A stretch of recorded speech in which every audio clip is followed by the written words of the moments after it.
So thank you everybody for coming. I know you guys are all excited and you do not want to hear from me, I'm sure of that. But I want to thank a few people first, and I want to thank the instructors and speakers that were in the sessions. If you could please stand up so I can identify you. So thank you for all the instructors at BKB. I also want to thank the speakers from the workshops that were down there. So I see Jim Rosen in the back. Where's Danielle? Danielle Goddess, man. There you go, Danielle. Thank you so much. Thank you to Movement as Medicine as well. They did a great job with the 2 workshops that they ran. And Nancy Cantor from the Dream Factory. Where are you? Down there. So thank you so much. To our sponsors, I really want to thank Summer Nova, Nicole Chan Photography, Model UN. Where are you, Model UN people? There you go. They're doing a great job teaching camps about the right stuff to the right people. So thank you so much for that. So yeah, we were thinking a lot of how to introduce Alex in front of an audience. And to be honest, there's really not a good way to introduce Alex. Everybody here, I'm assuming, has watched the movie or has at least been aware of what he has accomplished. So Alex, we want to basically to bring you here and tell us the story if possible. But if not, we're just going to open for Q&A right at the beginning. And then let's go and see what happens. Okay? Thank you. And I'm taking the chair with me. Sure. Okay. Hello, everybody. As Jordy said, this is total free form. It's just story time. It's funny, I've been given a bunch of presentations, but normally I have visuals, and I just click through photos, and I'm like, oh, here's the whole experience. This is what it was like. But this is actually a really unusual crowd for me to speak to about this kind of thing, because I feel like I've already climbed with half of you guys today, and we were all just sessioning the boulder problem and climbing together in the gym, and so yeah, it's interesting to speak to a climbing audience for a change. So out of my curiosity, how many of you guys have seen the film and know the whole deal? Oh yeah, okay. So what you guys are saying, I should just go home. Yeah, you already know the whole story. So I don't know, I guess, how many of you guys were at the Entrepreneurs Lunch this afternoon? I chatted a bit with some of you guys there. I think maybe I'll tell a quick little story, kind of along the lines of what I was talking about at lunch, sort of the preamble to the film. Because I think, it's an incredible film, obviously won an Academy Award. It's like they did a great job sort of documenting the 2 years of effort that I put into free soloing El Cap.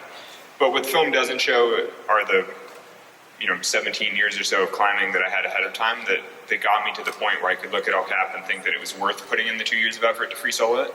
Because I feel like that's, in a lot of ways, the bigger story, is being able to look up at a wall like that and think, you know what, maybe I could climb that without a rope. And so maybe I'll chat about that a little bit and then just open it up to questions from you guys if that's all right. Unless this guy has a question already, let's hear it. Yeah, you're all fired up. Heck yeah. It's all about boldness, Yeah. Could you free solo the tog?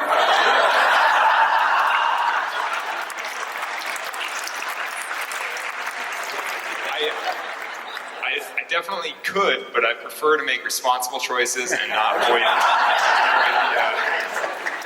it's all about making good choices in life, and I don't want to get anybody in trouble. I don't want to get kicked out of the gym. I don't want to avoid the insurance policy. It's all So if anybody else has good questions, interject throughout. This is obviously very casual. It feels like family time, except that I'm on a weird pedestal. But so what I was talking about at lunchtime with some of the folks is just the journey that I went through to get to the point where I could look at El Cap and think that it was even a remotely good idea to consider free soloing it.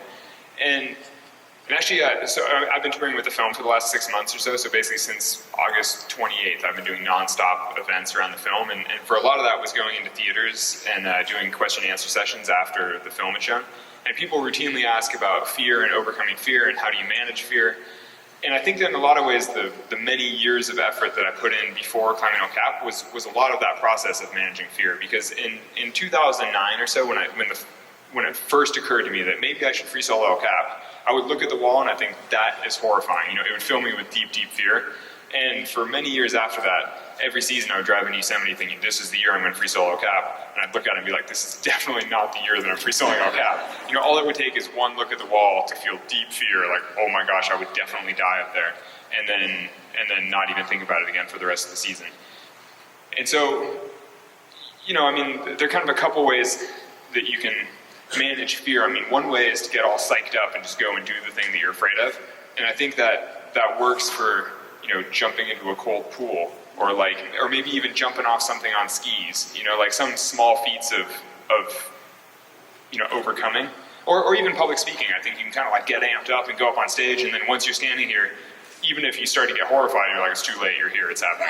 You know, and so, or like skydiving is something where you can like be very, very afraid, get amped up, and then just throw yourself out of the plane and it happens. You know, one way or another it's happening. But free soloing really is not like that. You can't just get yourself psyched up and then go do it, because you make a couple moves and then you look down, and you have to look down every 2 moves because you're moving your feet. You look down and you're like, oh, you know, like I'm kind of scared.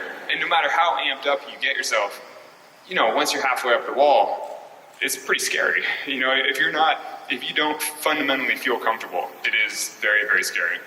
And there's no real way to cheat that. You can't fake it. You know, you have to actually feel comfortable. And so what I was chatting about at lunchtime was the whole idea of broadening your comfort zone to the point that what used to seem super scary now falls fully within your comfort zone. And that was kind of my whole process with El Cap, is that I couldn't just get psyched up and go do it, because I knew that it would take me many hours. I mean, when I did it, it wound up being a little less than 4 hours, but I thought that it might be up to 5.5 or so. And spending that much time on the wall, I mean, it's a long time to feel fearless. You know, I mean, you can't just get amped up, and, you know, hucking off a little cliff with skis is something where you only need courage for a moment. You know, but for 5.5 hours of just consistently performing, I mean, that's far too long to, you know, you actually have to be extremely comfortable with your decisions and extremely comfortable with what you're doing in order to perform for, you know, basically half a day.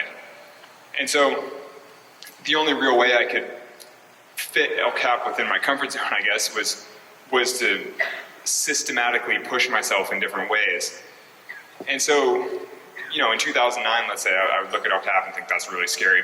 But in 2008, the year before, I had free soloed Half Dome, which is a 2,000-foot wall in Yosemite. And so, you know, that scale was somewhat reasonable to me. You know, I was like, oh, I can imagine free soloing a big wall, but just not one quite as big and quite as sheer and quite as difficult as El Cap.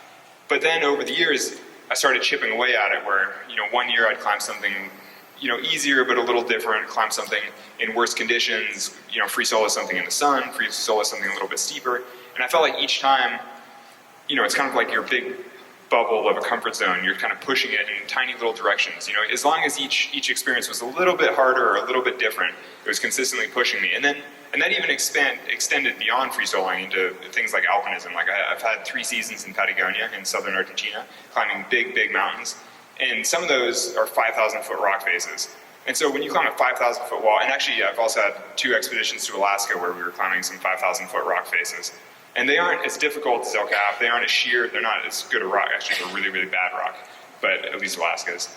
But the thing is that it does change your perspective on what big means. You know, after you climb a 5,000-foot wall, it takes, you know, say 28 hours of climbing continuously to get to the top, and then another 15 hours to hike down through the snow, and it's like this whole epic experience. You know, once you have something like that, you look up at El Cap and you're like, yeah, it's a pretty big wall, or at least it's not 5,000 feet, you know? And, you know, it sounds silly, but over the years I was gradually broadening my comfort zone like that until, you know, by 2015, I suppose, I showed up in Yosemite and I looked at El Cap, and it actually, you know, I was like, oh, it's big, but it looks kind of low angle. I mean, for those that haven't seen El Cap in real life, you know, it looks really, really sheer, but the reality is it's probably 88 degrees, you know, it's not quite vertical, and the bottom 1,000 feet, well, I mean, okay, but looking around this gym, pretty much every single wall is overhanged, I think. So, you know, in general, when you climb indoors, everything is overhung. So as soon as you tip it back, you know, several degrees, it does feel a lot easier, particularly if you're good on your feet and you can get your weight over your feet. I mean, that's kind of what we were just practicing on the boulder problem upstairs. Sorry, I digress. But so, I finally got to the point where I could look at El Cap, and the bottom 1,000 feet are actually low angle, the first 1,000 feet. And you see in the film when I'm working on the free blast slabs, it was scary for me because it's so low angle. But that's not physically that hard because it's, you know, it's like this steep. And then the top is, almost vertical, but the point being that I would look at the wall and think, that's possible. Like, it's not that big. It's not the biggest thing I've climbed. It's not the hardest thing I've climbed. It's not that crazy. And so finally I got to the point where I looked at it and was like, I may as well try, and so the film picks up at the point where I could look up at El Cap and think, it might be possible to free solo this. Let's put in the time and the effort to find out. And at that point, I'd been thinking about it for, I've been sort of dreaming about it in the back of my mind as this like ultimate dream for 6 years, and always lacked the courage to try. And so I finally realized that, I wasn't getting any younger. I wasn't really getting that much better at climbing. I mean, I'd been improving at climbing over the years, but I kept thinking that one day I would wake up and El Cap would look easy. I'd suddenly be so strong that I'd be like, you know what, I can do that, no problem. And after 6 years, I realized that it was never going to be no problem. I was just going to have to put the work in and see if I could make it feel comfortable. There's never going to be a day when I walked into Yosemite and just thought, that's going to be a casual day of climbing. I was like, it's just not casual like that. It's just always going to be really hard. And so I finally accepted that I would put in tons of work and then just see if it was possible. I think I'd always been a little bit reluctant because, it's really a big commitment of time and effort and just personal energy to put that much work into something if you don't even know if you can ever do it. Like with sport routes, you kind of know that if you try it long enough, you can eventually do it. But with free soloing El Cap, it's like, I don't know, it might always be too scary. Maybe I'll memorize all the moves, do it all perfectly, and still just never feel like I can do it. But I was like, you know what, I need to put myself out there and find out. And that was part of the appeal of making the film, was it sort of held me accountable to some extent. I mean, I'd wanted to free solo El Cap forever. I'd wanted to put the work in, but I just never had quite started or actually done it. In the same way that when people sign up for a marathon, they tell their friends, and they're like, okay, I'm doing this marathon. Now it's like, now I better frickin' train, because I told all my friends. And I mean, the thing with free soloing is that you don't want to tell all your friends, because you don't want pressure to do it.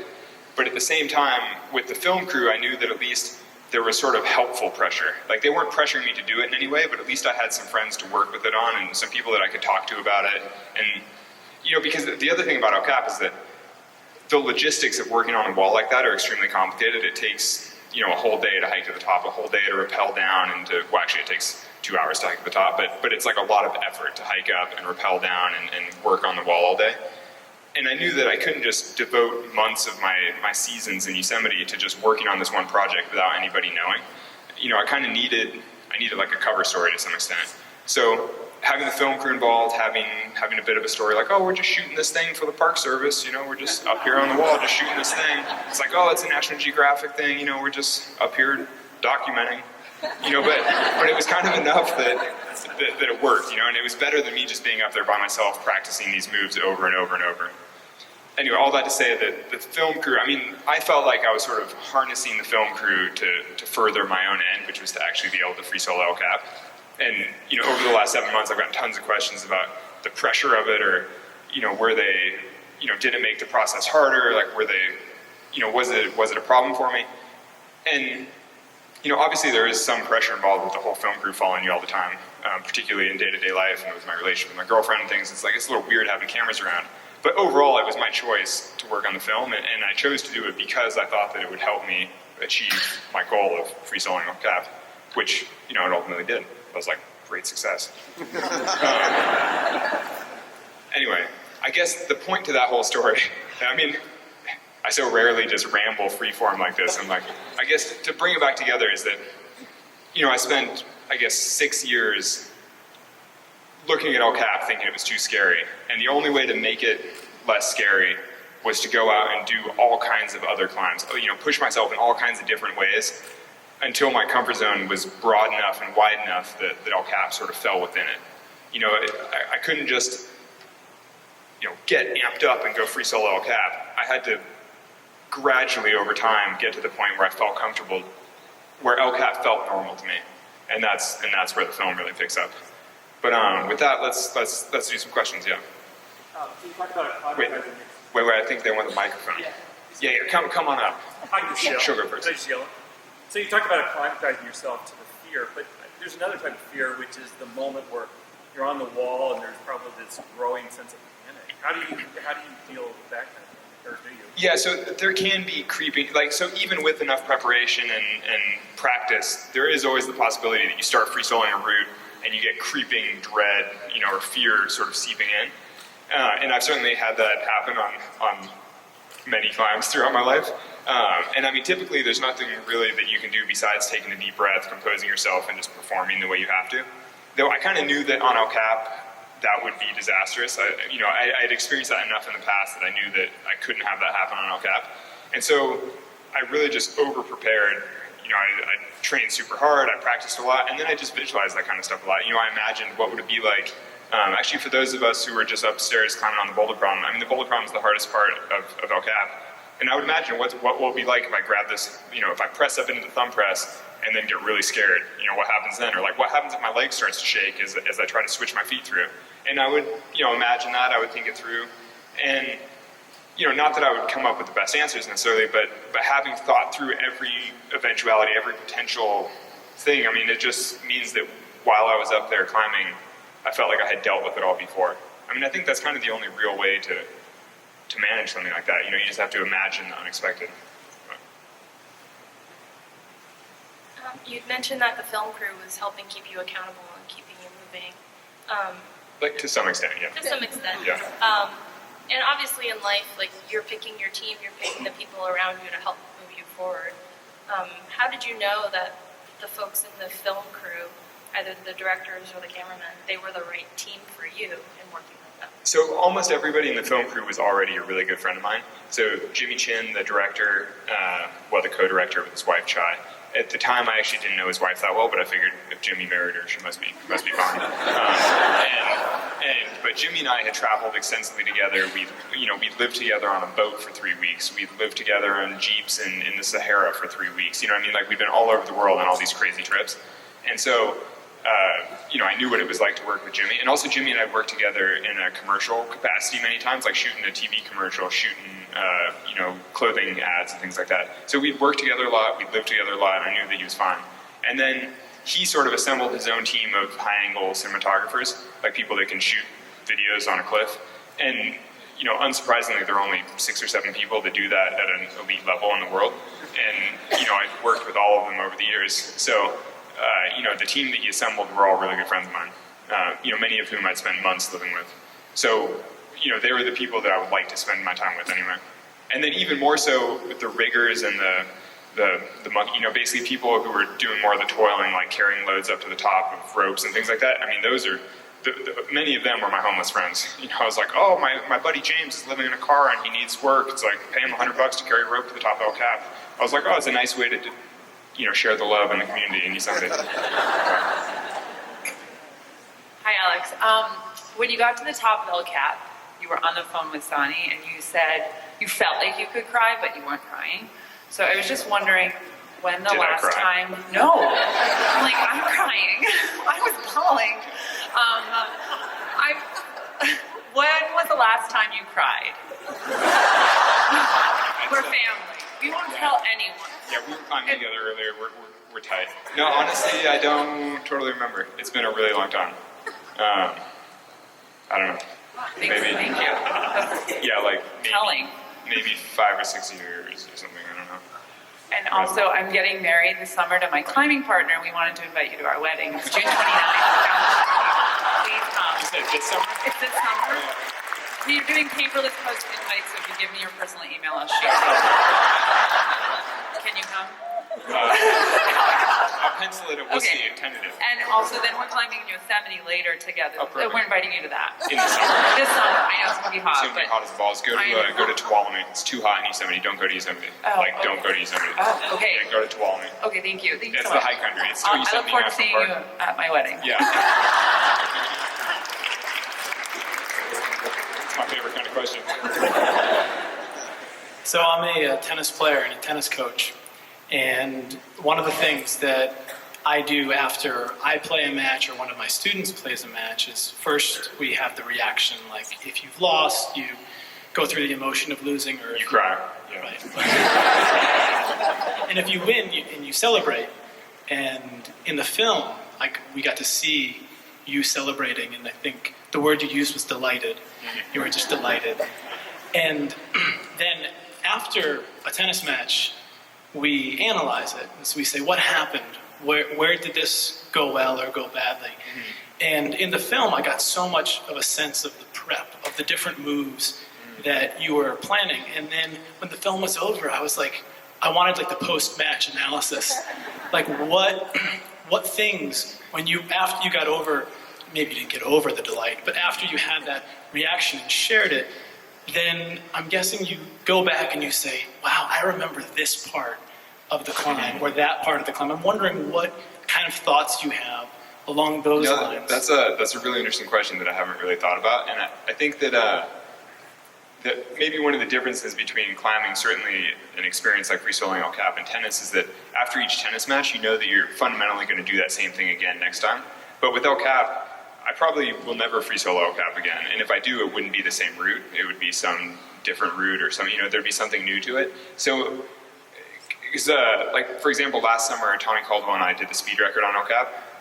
And so we did that by climbing this one route, 15 times. Each time we'd hike down, we'd spend the whole hike debriefing, where we would talk through exactly what you're describing, where we would climb as fast as we can, and then the whole walk down, we'd say, what were you doing when I was here? How did you climb this section? How do you think we can do it faster? Could we carry less gear? Basically debriefing for a couple hours. And then when we'd eat dinner that night, we would talk through it all again from bottom to top with like, okay, so what should we be doing differently? But the thing with free soloing is that realistically, I'll never do it again quite like that. So I just don't quite have to debrief in the same way. And I think, at least with the particular free solo, I got to the top, I was like, I'm the freaking man, that was amazing. It really was probably the best I've ever felt climbing. It felt incredible, everything went well, and I was just like pretty satisfied with it.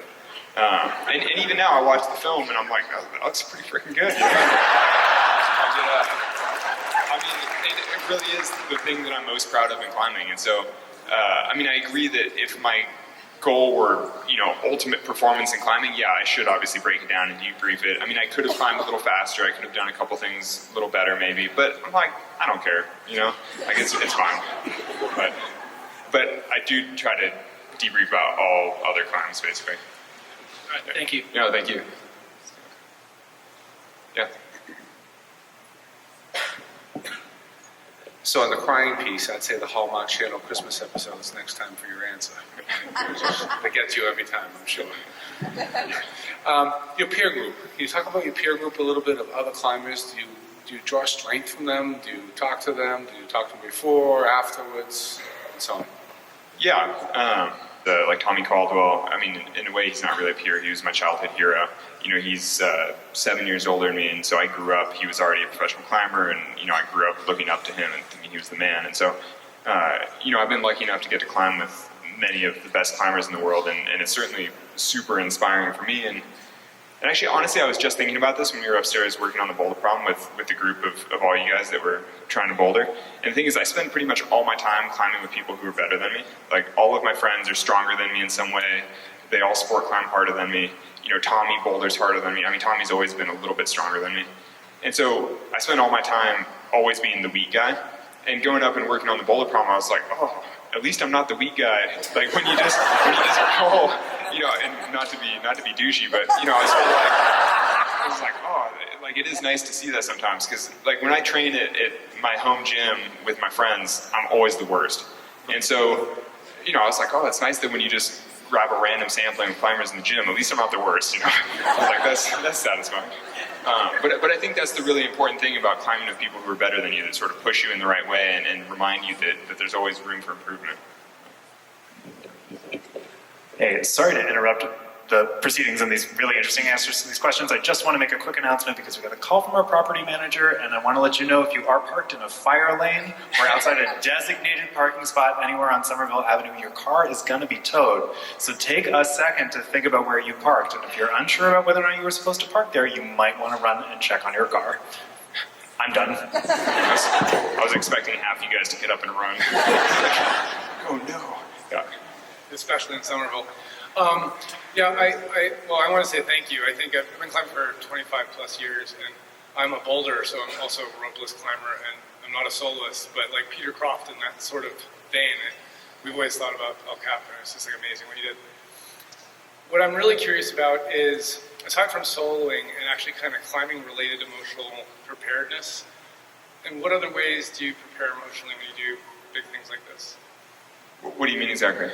Like meditation, or like how do you Are there any other emotional fitness exercises that you do? I mean, I haven't, no. And actually, in the past, I always thought that meditation seemed kind of, I don't know, I was like not into it. Though actually, with the film tour, I kind of started doing a little daily meditation thing a couple months ago, and I've been kind of into it, and I can definitely see the value of that. Though I think that in the past, for 12 years, I just lived in a van and went climbing every day, and I felt like I didn't really need meditation because you get a lot of that by just climbing walls day in and day out. And certainly free soloing on easy terrain is quite meditative. It's kind of like going for a nice jog where it puts you into the right mental state and you feel very, centered in the right way. I think that, as I was doing like a movie tour when my life was in total disarray at all times, it was quite useful to have something like that to sort of bring it back together for me. If I don't have climbing at the core of every day, then it was very useful to have something else. But so I think that in the past, I've never really needed any other particular tool like that. But I could see that if I were working a 9 to 5 and living in the city, I probably would wind up finding some other way to hold it all together. Yeah. Hi, Alex. Seen your film 3 or 4 times now. Probably seen another 10. I think most people would be surprised to hear that you're not the best at any climbing gym that you're in. But as far as training goes, just off-the-wall questions, do you do any weight training, or is it all free? And the next question is, how many pull-ups could you do on a bar? Yeah, I don't know. So I don't do that much weight training. This winter I was doing a little bit of systematic training, so I was doing, some weighted pull-ups, things like that. I was doing, I don't know, like forearm curls sometimes, like a few little weight things, but not really. Mostly body weight exercises like push-ups and leg lifts and things like that. I don't know how many pull-ups I can do. I've actually been mostly training sets of 3, but with a bunch of weight. So. Do you think you could pop off 100? No, I could, like 20 or 25. Yeah, but the thing is that doing a lot of pull-ups doesn't make you a great climber. At a certain point, doing a lot of pull-ups just gives you elbow problems. It gives you tendonitis. And so when I was a kid, when I was in high school, I was doing 150 pull-ups before bed every night in sets of, up to 35 or so. And so, I was like, this is going to make me great. And it did get me to doing one-arm pull-ups, but it didn't improve my climbing because all it helps is just like pulling. It's like, that only gets you so far. At a certain point, you have to be precise about your footwork and how you hold on and your fingers and, Thank you. Of course. Hey, Alex. So my question is about the feeling of actually completing this lifetime achievement, and I'm just wondering if you are feeling just so perfectly content now that you accomplished this thing that you've been doing, working towards for so long, or if you're already looking towards that next thing that you want to accomplish, whether in climbing or just in life. Yeah, there's an easy answer, and everybody every day asks, "What's next?" And honestly, I don't totally know.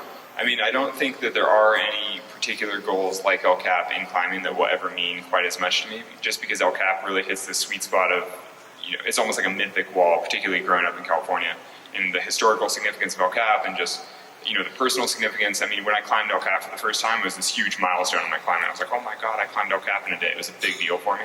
And so, there will never be any other climbing objective for me that means quite as much, I don't think.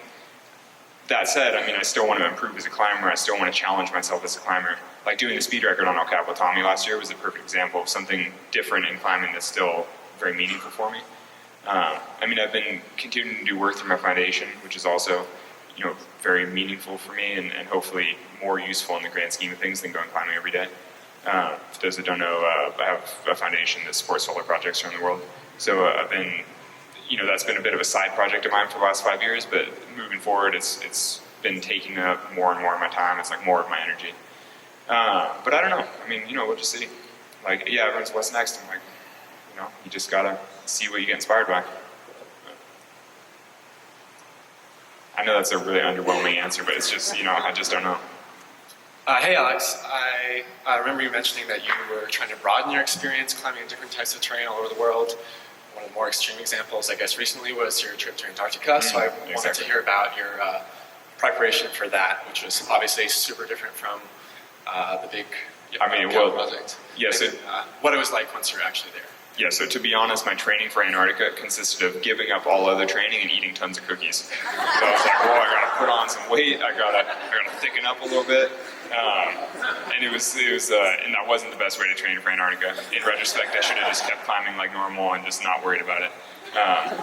But I came home. When I came home, my girlfriend was like, "You look husky." And I was like, "What do you mean husky?" I was like, "Oh man." But because I basically just ate as much as I could for the 6 weeks ahead of the trip, and then on the trip, which was also 6 weeks, I pretty much ate as much as I could the whole time. And I comfort ate an entire tub of family-sized Nutella after one of the climbs we did. And I was like, "Oh, that's a lot of calories." So anyway, I came home looking husky, and I was like, "That's not the best way to train." But it took me like a month and a half to feel like a real climber again. Yeah, actually, that's my biggest takeaway from Antarctica. I was like, don't go to Antarctica. It's cold, it's grim. No, to be honest, it was a pretty full-on trip. I don't know if you guys have seen the Real Rock from this year, where, it's a 20-minute film about us climbing all these different peaks, and it's fun, and Cedar Wright, who made the film, always loves, like, fun, zany style. But honestly, I found the trip actually, I don't want to say traumatizing, but really pretty full-on. The climbs we were doing every day, there are just so many variables. There are just so many. I felt like we were rolling the dice day in and day out all day, because we would climb all these new routes and then you're rappelling down from them. And so we're setting all kinds of anchors. The rock is terrible. So you really have to, you're just improvising everything. Nobody's ever done any of this stuff before, so you're just figuring it all out as you go. And there's just so many decisions every day, like, should we repel this aspect or should we try to repel the other aspect? But if we start repelling this one, will the sun move around and will we freeze on the repels? You're like constantly deciding things, and you just get so fatigued from making very high impact decisions. I was just like, I'm just not really an alpinist. I want to rock climb on my shorts. I want to just pull on nice rock and be relaxed. Anyway, yeah. Here, let's bring the question line closer, so then there's less lag. All you guys, let's move up like a train. Yeah. Hey. So this is more. Oh my God, there's a very serious train. All right, let's go fast, dude. All right, so it's probably a better question for like the filmmakers, and I know you weren't one of them, but being deployed. I was deployed on a film tour. I was like, I'm willing to commit 6 months of my life to this project, knowing that it's a once-in-a-lifetime experience. It's a unique thing that when I'm old, I'll look back on and it's like, oh, that crazy time I did a film tour. And honestly, it's given me a lot of empathy for film stars, because I'm like, man, being an actor must be such a grind. To imagine doing months of promotional tour and then just doing it again the next year in your next movie, I'm like, that is absurd. It's like, I can't believe that people do that for a living. It's like, it's terrible. But, basically I'm making choices, and I'm happy with my choices. That said, sometimes you fall asleep in the airport and you're like, what a bummer. You're like, what? Yeah. But I'm sure everybody struggles with work-life balance stuff sometimes, like occasionally you just work too hard for a little while knowing that it'll be better for the rest of your life. When I'm 60 going climbing every day, I'm going to be like, those are good choices. Yeah. So this question is more about van life. During the movie, you said you lived off at 88 cents a day for dinner. What was dinner looking like, and do you always eat with your spatula? I don't always eat with a spatula, but the 88-cent dinner was just plain pasta and red sauce from Walmart in like 2006. That was sort of my scrappiest level of culinary, experience. I'm not proud of it. But now it's a bit more. Now I add vegetables. I buy a nicer sauce. Things like that. But I'm moving up in the world. Also, how is the Alex Honnold spatula? Is it worth buying? Well, I think they're out, actually. For those who don't know, Black Diamond made a signature spatula that supports my foundation. It was a bit of a joke, but it does work, and it's a nice spatula. So if you feel like supporting the foundation, get one. Hey Alex, so this goes back a few years. I guess in the film Valley Uprising, you first showed up in Yosemite at like 17 years old. What was it like showing up as this new guy in Yosemite trying to prove yourself amongst like all these amazing climbers? Oh, it's not quite like that, because I showed up, and it's not like you see any of the other, everyone's just kind of doing their own thing. And so when I showed up in Yosemite, I was climbing with a friend of mine from Sacramento who was a bit older, and he had a car and he had a rack, which is kind of the main thing, and he had a hunger to climb walls. And so the two of us basically worked our way through all the classics, and we were basically two random beginners who just had a certain hunger for Yosemite walls. And each weekend we would show up and we were kind of doing power weekends where we drive in and do Friday, Saturday, Sunday, 3 big routes, preferably a big 8 climb, 2 big free routes, and then we drive home, climb the gym for a few days, go back to Yosemite for another 3-day power weekend. And we just kind of worked our way through it. And that whole season culminated in climbing the nose in a day, climbing El Cap in a day for the first time. And that was this huge milestone. We're like, wow, we climbed all the walls in Yosemite this season. Now we climbed El Cap. This is incredible. Now we're climbers. But it definitely wasn't like we're showing up like, all right, now we're going to show the world that we're, you just show, anytime, Yosemite is so inherently humbling. You drive in, you look at the walls, and you're like, oh my goodness, I will never climb these. And then as you work your way through them, you start to build a little bit of confidence, like, oh, maybe I can climb some of these, maybe I can do them a little better, but it was all about the incremental progress. And honestly, I didn't meet many of my heroes in Yosemite until years later. I didn't meet Tommy forever because I was too afraid. I was like, that's the Tommy Caldwell. I was like, don't look. I hope he doesn't see me. But after many years of having mutual friends tell me that I should be climbing with Tommy, I finally approached him and was like, oh, could we, climb something? And then as soon as we started climbing together, I was like, oh, I should have done this years ago. Tommy's the man, and he's like the world's nicest guy. So I should climb with him more. Okay, a couple more questions, I think. So actually, sorry, you guys. I can talk to you guys in a minute, but the rest of you have to go validate your parking. Well, I hope this one's worthwhile. When I first heard of you in like 2009, I was really impressed about how you sort of just seemed to do things that you wanted to do. And you've been talking about that to this group, about these choices you've been making. They've just been choices that sort of come from, some inner knowledge or something. You just sort of say, hey, yeah, that feels right. Mm-hmm. And I want to have you maybe talk about what it's like. Some people talk about what you did climbing the El Cap was sort of like an Olympian kind of accomplishment, and I would sort of agree with that. But Olympians have coaches, and I can't see where you had a coach anywhere in your life, someone that was your mentor in terms of doing something, because everyone thought what you were doing was not possible, but you seem to have risen above that somehow. So there's a lot of internal stuff that you figured out? Yeah, though I think that in a lot of ways the broader climbing community takes the place of a coach to some extent. I think that having a coach is extremely useful, and I think that is kind of the future of climbing, especially with climbing going into the Olympics, and I think there's a lot more talent in climbing coaching now, and there's more, I think there's a lot of room there for, I personally didn't get to avail myself to a coach, but that said, I have lots of friends that I was saying, people who are much better climbers than me in certain regards, and so I can always call them and ask about training tips. I can ask about my own workouts or how I should structure things differently. I think that even though I may lack a proper coach, the general community sort of takes that place to some extent, and even the film crew. Because they're all friends of mine that are also elite climbers, so at least I could talk to them about it. Be like, what do you think I should be doing differently, or what do you think the best way is, and then sort of weigh all those different opinions and.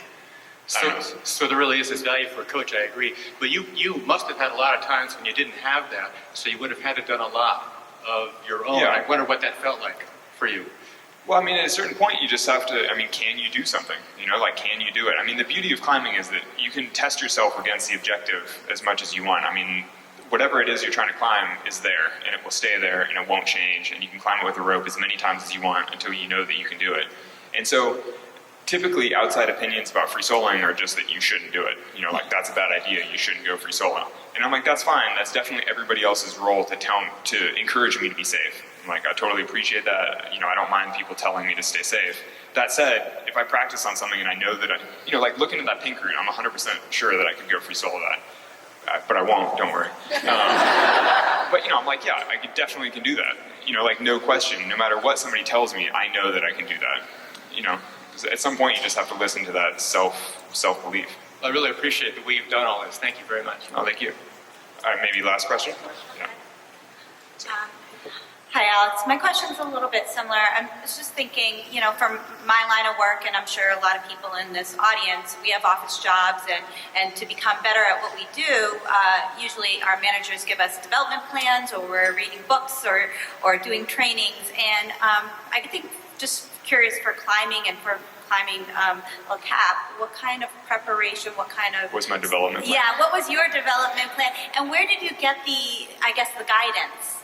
Because no one's done that before. No, honestly, as soon as you said that, I was like, oh, I kind of wish I had a development plan. I would love to have somebody tell me, here are the things that you can do to improve, but instead I'm sort of blindly casting my line out all the time, hoping that I catch something. I read all the different books about training, I talk to my friends about it, I'm constantly trying new things and experimenting and seeing what works. But yeah, I think it would be a lot easier for me if I had somebody who could just tell me, here's how you train for El Cap. But actually, if you want the long form answer, training for the free solo was kind of interesting because some people have trained for free climbing El Cap, but to free climb El Cap, you basically just have to climb the 3,000-foot wall once. But to free solo El Cap, you're going to have to climb the wall, say, 15 times over the course of the season to memorize all the moves and to practice it. And so really you're sort of training for like the ultra marathon of climbing. You're not training to climb El Cap, you're training to climb El Cap day in and day out all season long. And so it's a tremendous amount of volume, and no climbers have ever really trained for that kind of thing, except for maybe some alpinists or things like that. But then alpinism is different because you're mostly just walking uphill, whereas rock climbing, you're like climbing it over and over. And so as I trained for it, I was doing this tremendous amount of volume, like way more climbing than is good for you. Basically I sucked all the time because I was just climbing a lot. I was grinding myself to dust. And so all of my friends who were really strong sport climbers told me that I was being stupid and that I should rest more and that I'd be able to climb harder. But my thought was that I didn't need to climb harder. I just needed to be able to climb 512 without falling off when I'm tired. And so I was like, oh no, I'll just stick to my plan and just keep grinding away. And obviously it ultimately worked okay. I mean, I was able to free solo Cap. But I don't know if that's the best way. I just know that it made sense to me and I executed it and it worked. Like I don't know. I mean, that's the problem with doing something that nobody's done before, is you can't really, it's hard to figure out how. You just try your best. But on that sad answer, thank you guys. So thank you all.